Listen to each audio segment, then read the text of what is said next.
Mother Theresa यांची माहिती. एक थोर मानवतावादी समाजसेविका, भारतात स्थायिक झालेल्या अल्बेनियन महिला व शांततेच्या नोबेल पारितोषिकाची मानकरी. तेरेसाचे पूर्ण नाव ॲग्निस गॉन्ग्शा वाजेक्शू. तिचा जन्म रोमन कॅथलिक अल्बेनियन कुटुंबात स्कॉपये, युगोस्लाविया येथे झाला. तेरेसाचे वडील किराणा मालाचे दुकानदार होते आणि आई शेतकऱ्याची मुलगी. तिचे बालपण सुखात गेले. स्कॉपथे येथील सरकारी शाळेत शिक्षण घेत असताना ती सेवाकार्यात रस घेत असे. 18 वर्षी सिस्टर्स ऑफ लॉरेटो या आयरिश संघात तिने प्रवेश केला.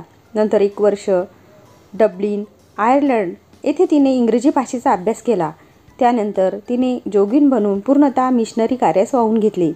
त्या कार्यानिमित्त ती भारतात कलकत्ता येथे लॉरेटो मिशनच्या सेंट मेरी हायस्कूलमध्ये भूगोल विषयाची अध्यापिका म्हणून रुजू झाली.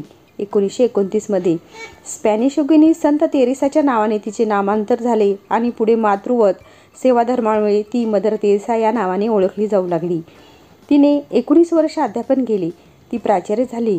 अध्यापन करीत असताना शाळेजवळील मोतीझील झोपडपट्टीतील गरिबांच्या दीनजीवनाचे तिला अनेक वेळा दर्शन होत असे. त्यामुळे तिच्या मनात अपंग, पददलित, शोषित, पीडित, दीनदुबळे इत्यादींची सेवा करावी हे विचार येत.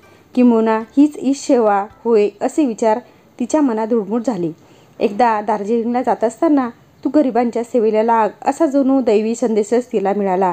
तेव्हा शैक्षणिक जबाबदारीतून मुक्त होऊन तिने केवळ निराश्रित व दीनदुबळे यांच्या सेवेस आमरण वाहून घेतले. या कार्यासाठी तिने पोपची परवानगी मिळवली आणि कलकत्ता येथे मिशनरीज ऑफ चॅरिटी ही सेवाभावी संस्था स्थापन केली. 1950 मध्ये पुढे या संस्थेचे रूपांतर संघात झाले. तिच्या विचारांशी सहमत असणाऱ्या स्त्री अनुयायी कार्यकर्त्या म्हणून तिला लाभल्या.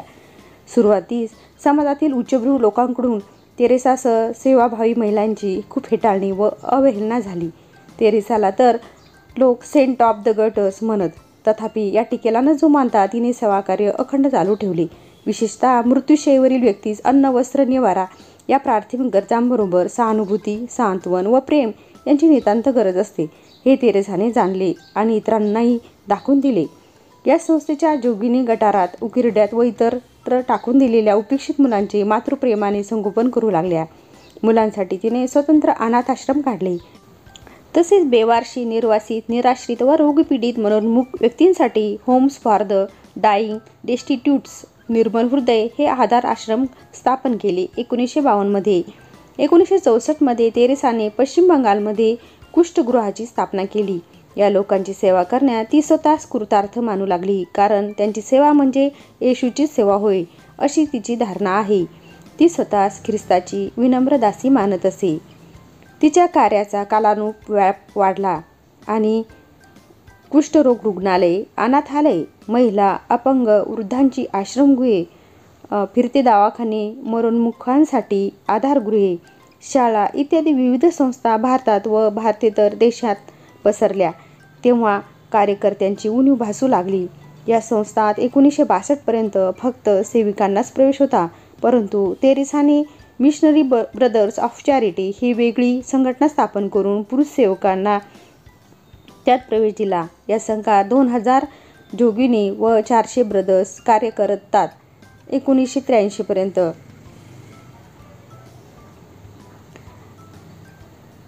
मिशनरीज ऑफ चॅरिटीच्या शाखा व उपशाखा जगभर 52 देशात प्रस्तुत झाल्या असून एकूण 227 ठिकाणी संस्थेची सेवा केंद्रे आहेत. भारतात व इतर देशात संस्थेने चालवलेल्या 98 शाळा, 425 फिरती रुग्णालये, 102 कुष्ठरोग उपचार केंद्रे, 28 शिशुभवने, 48 अनाथालये व 62 आश्रमगृहे आहेत. महाराष्ट्रात पुणे, औरंगाबाद, विलेपार्ले या ठिकाणीही सेवा केंद्रे आहेत. मुंबई येथे आशादान नावाचे स्वीकारगृह 1976 मध्ये सुरू करण्यात आले. त्यात शिशुभवन, निर्मल हृदय व रुग्णांची सेवा या तिन्ही शाखा एकत्र केल्या आहेत. या संस्थांसाठी लागणारा खर्च विविध देणग्यातून तसेच तेरेसाला मिळालेल्या पारितोषिकांच्या रकमेतून करण्यात येतो. दारिद्र्य, भूक, दुर्दशा आणि गर्भपातादी प्रकार यामुळे कोणत्याही देशाची शांतता धोक्यात येते असे तिचे मत आहे. म्हणून प्रथम या शत्रूंना दूर केले पाहिजे. यासाठी दुःखी व आपदग्रस्त लोकांची सेवा हाच एकमेव मार्ग आहे. या तिच्या सेवाकार्याची दखल घेऊन 1979चे शांततेचे नोबेल पारितोषिक तिला दिले. याशिवाय तिला 43 राष्ट्रीय व आंतरराष्ट्रीय मान सन्मान लाभले. त्यापैकी मार्क्स साय पारितोषिक 1962 मध्ये, पोपचे शांतता पारितोषिक 1971 मध्ये, नेहरू पुरस्कार 1972 मध्ये, पद्मश्री देशिकोत्तमा नॉर्वे लोक पारितोषिक 1979 मध्ये, भारतरत्न 1980 इत्यादी महत्त्वाची व मानाची आहेत. विविध मान्यवर विद्यापीठांनी तिला डॉक्टरेट ही सन्मान्य पदवीही दिली आहे. ऑर्डर ऑफ मेरिट हा अत्युच्च ब्रिटिश पुरस्कार राणी दुसरी एलिझाबेथ हिने 24 नोव्हेंबर 1983 रोजी तिच्या मानवतेच्या श्रेष्ठ सेवेबद्दल दिला. मदर तेरेसाचे विचार स्फुटलेखांद्वारे ए गिफ्ट फॉर गॉड 1975 मध्ये या पुस्तकात संकलित केले आहेत. मदर ऑफ द मॅनकाइंड म्हणून तिच्या ठायी वसत असलेल्या मातृत्वाच्या भावनेला गौरवाने उल्लेखण्यात येते. तिचे कार्य अतिश्रमाचे आणि कष्टाचे आहे. पीडितांना प्रेम देऊन त्यांचे जीवन सुसह्य करण्याचा तिचा प्रयत्न जगन्मान्य झाला. अपरिमित, आभाररहित, अखंड कष्ट म्हणजेच मदर तेरेसा असे समीकरण झाले आहे.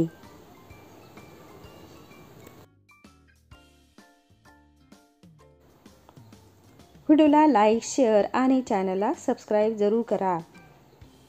उद्या पुन्हा भेटूया एका नवीन व्हिडिओसह. धन्यवाद.